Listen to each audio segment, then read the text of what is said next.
Hello students, मैं हूं अभिषेक। तो चलो आज हम पढ़ते हैं मैट्रिक्स। ये मैट्रिक्स का सेकंड लेक्चर है। तो पहले में तो पढ़े थे हम इंट्रोडक्शन ऑफ मैट्रिक्स। और मैट्रिक्स क्या होता है, मैट्रिक्स में रो किसको बोलते हैं, कॉलम किसको बोलते हैं, मैट्रिक्स का एलिमेंट किसको बोलते हैं, ऑर्डर ऑफ द मैट्रिक्स और रिप्रेजेंटेशन ऑफ द मैट्रिक्स, ये सब पढ़े थे। चलो आज हम पढ़ते हैं क्या, types of matrix. What types of matrix. चलो शुरू करते हैं। फिर पहला क्या, zero matrix. What zero matrix. Zero matrix का means all the elements are zero of a matrix. इसका मतलब क्या कि एक मैट्रिक्स का अगर सारे एलिमेंट जीरो हो जाए तो उसको बोलते हैं हम क्या, zero matrix. Let A equal to 0 0 0 0 0 0 and 0 0 0। चलो मेरे को बताओ कि इसका ऑर्डर क्या हो सकता है। देखो कितना रो है इसमें, 3 रो। कितना कलम है, 3 कलम। इसका मतलब क्या, इसका ऑर्डर क्या है, 3 क्रॉस 3। लेकिन हम इस मैट्रिक्स को क्या बोलते हैं, जीरो मैट्रिक्स, क्योंकि all the elements of this matrix is zero. आया समझ में? ठीक है, चलो हम फिर आगे जाते हैं क्या, कॉलम मैट्रिक्स। एक बात याद रखना, जो नाम है ना वही उसका काम है। ठीक है, क्या, कॉलम मैट्रिक्स। कॉलम का मतलब क्या होता है, आया समझ में? ठीक, तो कॉलम मैट्रिक्स में क्या होता है, ओनली 1 कलम होता है। कितना, ओनली 1 कलम। इसमें एक एग्जांपल है क्या, a इक्वल टू 1 2 एंड 3। क्या, a इक्वल टू 1 2 एंड 3। चलो मेरे को बताओ इसमें कितना रो है, how many row are there in this matrix, 3। 1 2 3। कलम कितना है, 1। इसका मतलब क्या, 1 कलम आया कि नहीं इसमें। रो जितना भी हो सकता है, वैसे नहीं कि 3 है, 10 भी हो सकता है, 10,000 भी हो सकता है। अरे बाबा 10,000 कौन लिखेगा, एग्जाम्पल दे रहा हूं। ठीक है, तो 1 कलम मीन्स ओनली 1 कलम। ठीक, रो जितना भी हो सकता है, ये कलम के ऊपर डिपेंड करता है, रो के ऊपर नहीं। रो जितना भी हो सकता है, लेकिन कलम कितना होना चाहिए, 1 होना चाहिए। ठीक, चलो फिर हम आगे बात करते हैं क्या, रो मैट्रिक्स। जैसे कि हम पढ़े थे कलम मैट्रिक्स में 1 कलम होता है, वैसे ही रो मैट्रिक्स में क्या होता है, ओनली 1 रो होता है। क्या, ओनली 1 रो होता है। इसमें लिखा गया क्या, a इक्वल टू 1 2 एंड 3। रो कितना है, एक ही तो है, 1 क्रॉस। कॉलम कितना है, 3 1 2 3। मतलब इसका ऑर्डर क्या है, 1 क्रॉस 3। कलम जितना भी हो सकता है, लेकिन रो कितना होना चाहिए, 1 होना चाहिए। आया समझ में? चलो फिर हम आगे बात करते हैं। नेक्स्ट आता है क्या आपका, रेक्टेंगुलर मैट्रिक्स। रेक्टेंगुलर मैट्रिक्स का मतलब ये है क्या, जिसमें row is not equal to column और m is not equal to n। आया समझ में? हम रो को किस में डिनोट कर रहे थे, m पे, और कलम को हम n पे। तो इसमें क्या हुआ कि m is not equal to n, row is not equal to column. हो गया, चलो बात करते हैं। a equal to 1 2 3 4 5 6। इसका मतलब क्या, इसमें कितना रो है, कितना है 2 रोज। कलम कलम कितना है 3 है। तो इसका ऑर्डर क्या है, 2 क्रॉस 3। आया कि नहीं, आया समझ में? तो ठीक है, चलो फिर लास्ट हम बात करते हैं क्या, स्क्वायर मैट्रिक्स। क्या, स्क्वायर मैट्रिक्स। स्क्वायर मैट्रिक्स का मतलब क्या होता है, जितना रो होना चाहिए उतना कलम भी होना चाहिए। जितना रो होगा उतना कलम होगा। रो को हम कितना डिनोट करते हैं, m पे, और कॉलम को n पे। इसका मतलब क्या है कि m इक्वल टू n और रो इक्वल टू कलम होना चाहिए। क्या, m इक्वल टू n और रो इक्वल टू कलम होना चाहिए। चलो बात करते हैं फिर a इक्वल टू 1 2 3। 4 5 6 7 8 9। इसमें कितना रो है? 3 ही तो रो है। आया समझ में? 1 2 3। हाँ, कितना कलम है? 3 तो कलम है। 3 कलम्स। ओके, आया समझ में? इसका मतलब क्या? हम क्या पढ़ रहे थे अभी? Types of matrix. Zero matrix का मतलब क्या है? All elements are zero. Column matrix का मतलब क्या है? Only one column. Row matrix का मतलब क्या है? Only one row. Rectangular matrix का मतलब क्या है? जिसमें row is not equal to column होगा और M is not equal to N होगा, उसको बोलते हैं हम क्या? Rectangular matrix. आया समझ में? ठीक है। लास्ट क्या है हमारा? Square matrix. क्या? Square matrix. इसका मतलब क्या होता है? रो इक्वल टू कॉलम होता है और एम इक्वल टू एन होता है। ठीक, लिख लो फिर। हो गया? ठीक, तो हो गया टाइप्स ऑफ मैट्रिक्स। चलो अभी बात करते हैं हम क्या? Types of square matrix. What are the types of square matrix? First one is yours diagonal matrix. ठीक, A is a matrix whose elements are 1 0 0 0 2 0 and 0 0 3। आया समझ में? तो इसका मतलब क्या? इसका डायगोनल एलिमेंट को छोड़ के, क्या? डायगोनल मैट्रिक्स का डायगोनल एलिमेंट को छोड़ के बाकी सब एलिमेंट क्या होगा? जीरो होगा। It means all the non diagonal elements are zero. ठीक, तो इसका डायगोनल एलिमेंट क्या है? 1 2 एंड 3। इसको हम कैसे लिख सकते हैं? a equal to 1 2 3। इसको हम एक ब्रैकेट में लिख सकते हैं। आया समझ में? चलो, अभी एक क्वेश्चन आ रहा होगा कि सर डायगोनल तो ये भी होगा, ये भी तो एक डायगोनल हो सकता है। हाँ, हो सकता है, लेकिन अकॉर्डिंग टू योर बुक्स क्या होगा? i इक्वल टू जे होना चाहिए। क्या? i इक्वल टू जे होना चाहिए। चलो थोड़ा समझा देता हूं। Let A be a 2x2 matrix. Let A be a 2x2 matrix. तो इसका रिप्रेजेंटेशन कैसा होगा?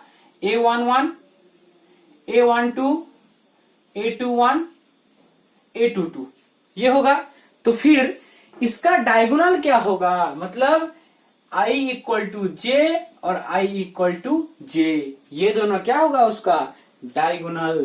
अगर ये दोनों जीरो हो गया, क्या? A21 और A12 अगर जीरो हो गया तो ये क्या हो सकता है? एक डायगोनल मैट्रिक्स हो सकता है। आया समझ में? i इक्वल टू जे क्या होता है कि जो कलम होगा वही रो होगा। मतलब ये क्या है? फर्स्ट रो फर्स्ट कलम, ये क्या है? सेकंड रो सेकंड कलम। i का वैल्यू भी जितना होगा j का वैल्यू भी वहीं पे उतना ही होगा, तभी वो क्या हो सकता है? Diagonal matrix. If the non diagonal elements are zero.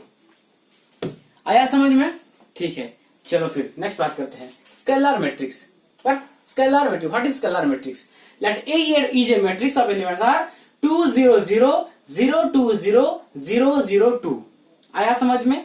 इसमें क्या है कि all the diagonal elements are equal. सभी डायगोनल एलिमेंट्स सेम होना चाहिए।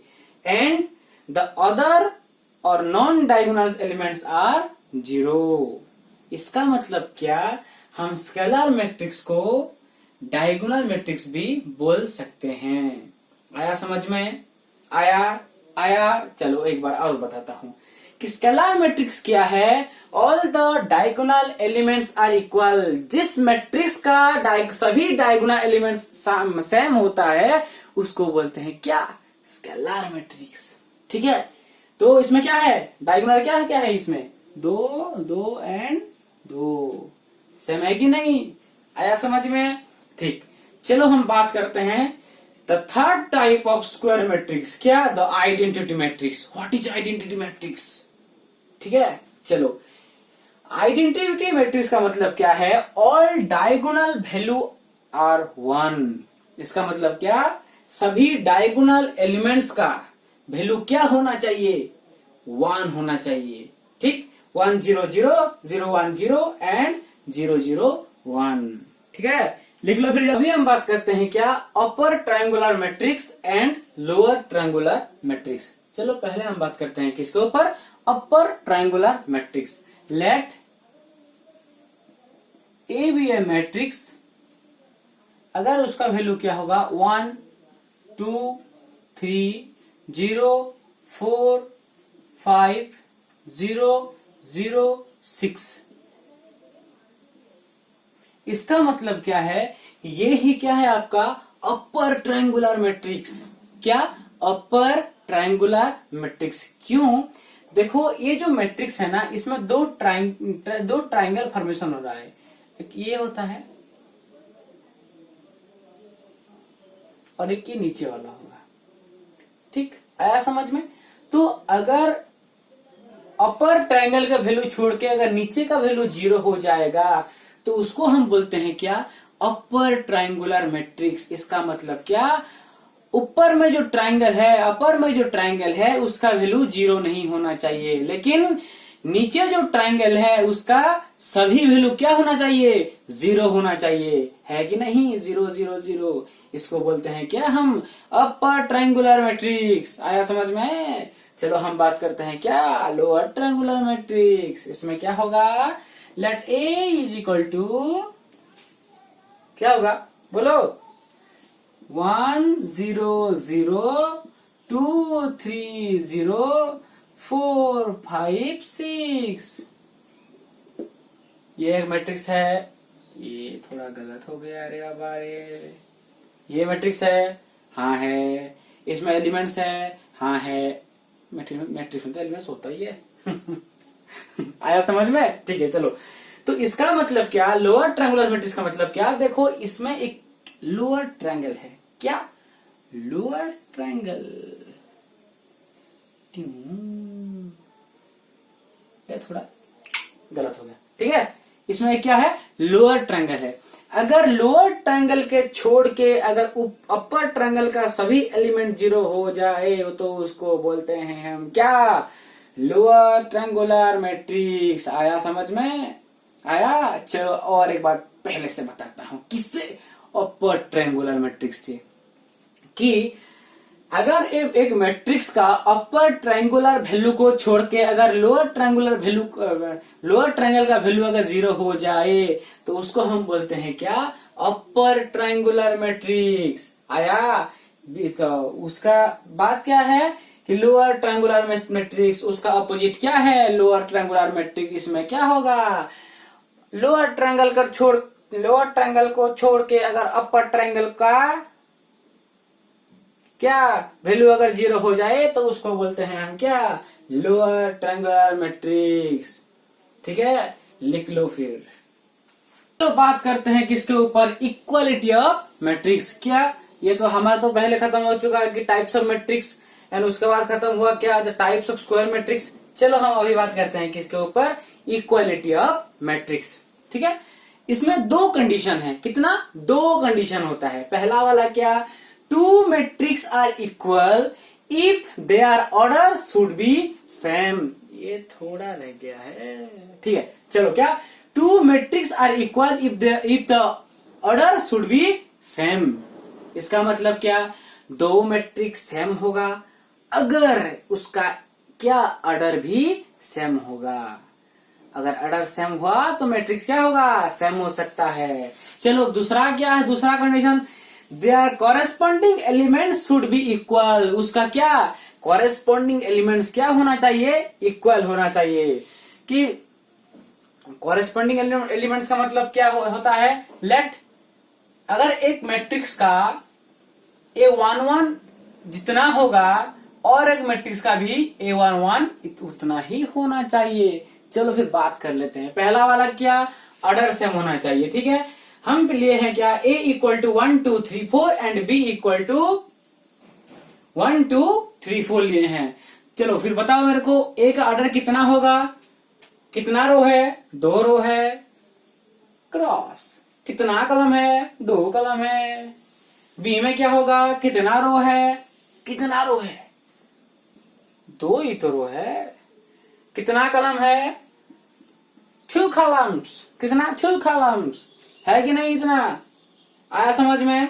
2 कॉलम्स 2 रो, उधर में भी 2 रो 2 कॉलम, इसका मतलब क्या, ये इक्वल होगा, हाँ होगा। लेकिन दूसरा कंडीशन क्या है, their corresponding element should be equal, उनका करस्पॉन्डिंग एलिमेंट भी इक्वल होना चाहिए। तो चलो चेक कर लेते हैं, इसमें कितना है 1, इसमें 1, इसमें 2 2 3 3 4 4, इसका मतलब क्या, A इक्वल टू बी हम लिख सकते हैं, इक्वलिटी ऑफ मैट्रिक्स। आया समझ में, आया कि नहीं। चलो फिर एक एग्जाम्पल तुमको देता हूं मैं, हो गया इतना, ठीक है।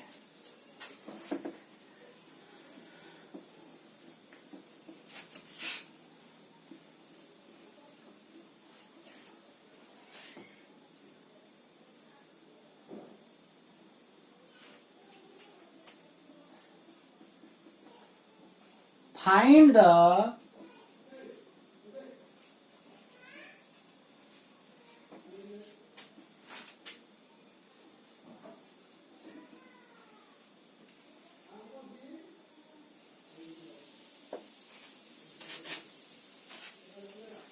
हो गया, find the value of x, y, z and a let y, sorry इसको हम ब्लू में लिख लेते हैं, अच्छा आएगा, ठीक। y 3 x z equal to 2a 4 9, आया समझ में। Find the value of x y z a if this equal to this, इसका मतलब क्या, इक्वलिटी मैट्रिक्स में हम पढ़ रहे हैं, कैसा होगा चलो सोचते हैं फिर। अच्छा, इक्वलिटी मैट्रिक्स में क्या पहला क्या था, ऑर्डर सेम, क्या क्या ऑर्डर सेम, एंड दूसरा क्या था, कॉरेस्पॉन्डिंग एलिमेंट भी सेम होना चाहिए। ठीक ठीक ठीक, चलो चेक करते हैं। इसका ऑर्डर कितना है 2 क्रॉस 2, और इसका 2 क्रॉस 2। हम क्या पढ़ रहे हैं, इक्वलिटी ऑफ मैट्रिक्स।